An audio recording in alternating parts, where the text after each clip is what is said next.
நான் வந்து சக்திவேல், தருமபுரி மாவட்டம், பாலக்கோடு தாலுகா. சூப்பர் நெற்பயிர் சார். நம்மளது 1.25 ஏக்கரா நிலம் இருக்கு. மாடுங்களுக்கு தான் புறமே தீவனம் தான் புறமா சூப்பர் நெற்பயிர் தான். பார்த்தீங்களா, உங்களுக்கே தெரியும் 10 அடி ஹைட்டு மேலே வளர்ந்துருக்கு. இதை வந்து அறுக்கிறதுக்கு வந்து ஆளுங்களா அறுத்துங்களா வந்து டைமிங்கும் அதிகம், கையில் ஹேண்ட் பவர், மறுபடியும் உடம்பு வலி இது மாதிரி பிரச்சனை இருக்கு. கையா இருக்கிறது ப்ராப்ளம்லாம். கஜாதோட பிரஷ் கட்டர் வாங்கின பின்னாடி பார்த்தீங்கன்னா ஒரு 3 மணி நேரம் கையில் இருக்க வேண்டிய இதை வந்து நம்ம வந்து ஒரு அரை மணி நேரத்தில் அறுத்துறோம். டைமிங் சேவ் ஆகுது. பிரஷ் கட்டர் வாங்குறதுக்கு முன்னாடி பார்த்தீங்கன்னா கையில் தான் இருப்போம். அது இதுக்குன்னே நம்ம டைம் ஒதுக்கி ஒரு 3 மணி நேரம் 4 மணி நேரம் டைம் ஒதுக்கி தட்டு அறுத்து நம்ம அதுக்கு மேலே மாட்டுக்கு போடும்போது தட்டும் மேக்ஸிமம் வேஸ்டேஜ் ஆகும். இப்போ பார்த்தீங்கன்னாலும் நம்ம மிஷின் வாங்கின பின்னாடி என்னன்னா நம்ம 3 மணி நேரம் டைம் வந்து உங்களுக்கு ஒரு அரை மணி நேரத்தில் சேவ் ஆயிடுது. அது ஒன்று. அது இல்லாமல் கை கால் அறுக்கிறது பிரச்சனை வந்து எந்த ஒரு இது இல்லைங்க. நீங்களே பார்த்துருப்பீங்க, கையில் அறுக்கிற போது பார்த்தீங்கன்னா ஒரு தட்டு 2 தட்டு மட்டும் தான் நம்மளால் அறுக்க முடியும். அதே இப்போ இந்த மிஷினில் அறுக்கிற போது பார்த்தீங்கன்னா ஒரு குத்தில் தட்டு ஒரு 10 தட்டு ஒரே டைமில் அறுத்து தள்ள முடியுது. ஈஸியாக தான் இருக்குது, ஒன்றும் கஷ்டமெல்லாம் ஒன்றும் இல்லை. ஹேண்டில் மாட்டியிருக்கோம், எந்த ஒரு கை வலி இதெல்லாம் வந்து எந்த ஒரு பிரச்சனையும் இல்லை. அறுக்கிறதுக்கு ஈஸியாக இருக்குது. அதே மாதிரி நம்ம கை மேலே கையில் இருக்கிற போது நம்ம மூஞ்சியாக இருக்கிறது இந்த ஒரு சொனை வந்து மூஞ்சியை கையெல்லாம் அறுத்துரும். இப்போ பார்த்தீங்கன்னா 8 இருக்கிற போது தட்டு 8 நம்மளுக்கு அதுக்கு எந்த ஒரு டிஸ்டர்பன்ஸ் இல்லை. அப்புறம் இந்த தட்டு அறுத்து பின்னாடி இந்த பார் கொத்துறதுக்கு வந்து ஆளுங்க லேபர்ஸ் வந்து ரொம்ப கஷ்டம்.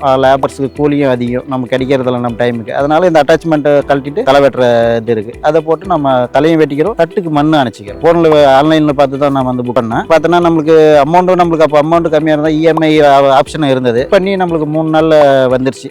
மேட்டூர் டிரான்ஸ்போர்ட் சர்வீஸில் நம்மளுக்கு இங்கே பக்கமே வந்துருச்சு, காரியமங்கலத்துக்கு வந்துருச்சுங்க. இவர் வந்துருந்தாரு, நம்மளுக்கு பிட்டர் வந்திருந்தாரு, ஃபிட் பண்ணி கொடுத்துட்டாங்க. ஈஸியாக தான் இருந்தது, ஒன்றும் பெரிய ஆன்லைனில் புக் பண்ணுறது ஒரு பெரிய இதே இல்லை. அதுலேயே நம்பர் டோல் பெரிய நம்பர் கொடுத்துருந்தாங்க. நம்ம வீடியோ பார்க்குற போது அது கால் பண்ணோம், அவங்களே புக் பண்ணி எங்களுக்கு எல்லா இதுவும் பண்ணி கொடுத்தாங்க. டெமோ வந்து இந்த மிஷினை வந்து எப்படி ஆப்ரேட்டிங் பண்ணணும், எப்படி ஹேண்டில் பண்ணணுன்றது, ஃபிட்டிங் எப்படி பண்ணணும், ஒரு ஃபேர் பார்ட்ஸ் போனால் என்ன மாற்றணுன்றது முதற்கொண்டு எல்லாமே சொல்லி கொடுத்துட்டு போயிருக்காங்க. மேக்ஸிமம் 1 மாடு 2 மாடு வச்சுங்கிறவங்க வந்து 10 மாடு 20 மாடு வச்சுங்கிற வரைக்கும் மிஷின் வாங்கலாம். கஜா பிரஷ் கட்டர் ஏன்னா விளம்பரத்தில் ஏதாவது என்னென்னமோ சொன்னாங்க. ஆனால் வந்து எங்கள் ஃப்ரெண்டே வேற ஒரு இது வாங்கியிருந்தாரு. அவருக்கு பிரஷ் கட்டர் ஒன்று வாங்கியிருந்தாரு. சரியாக ஒர்க் பண்ணல, ஒரு 3 மாதத்துக்கெல்லாம் தூக்கி போட்டார். ஆனால் வந்து நம்ம இது பார்த்தீங்கன்னா 8 மாதத்துக்கு மேலே ஆயிடுச்சு நான் வாங்கி கூட. இது வரைக்கும் எந்த கம்ப்ளைண்ட்டும் வரல. பிளேடு மட்டும் ஒரு 3 மாதத்துக்கு அப்புறமா ஒரு செட்டு பிளேடு மட்டும் மாற்றினா, மற்றபடிக்கு எந்த ஒரு இது இல்லைங்க. கஜா பிரஷ் கட்டர் வாங்கி யூஸ் பண்ணீங்கன்னா உங்களுக்கு 10க்கு 10 மார்க் கொடுக்கலாம். ஏன்னா அந்த அளவுக்கு யூஸ்ஃபுல்லாக இருக்குது.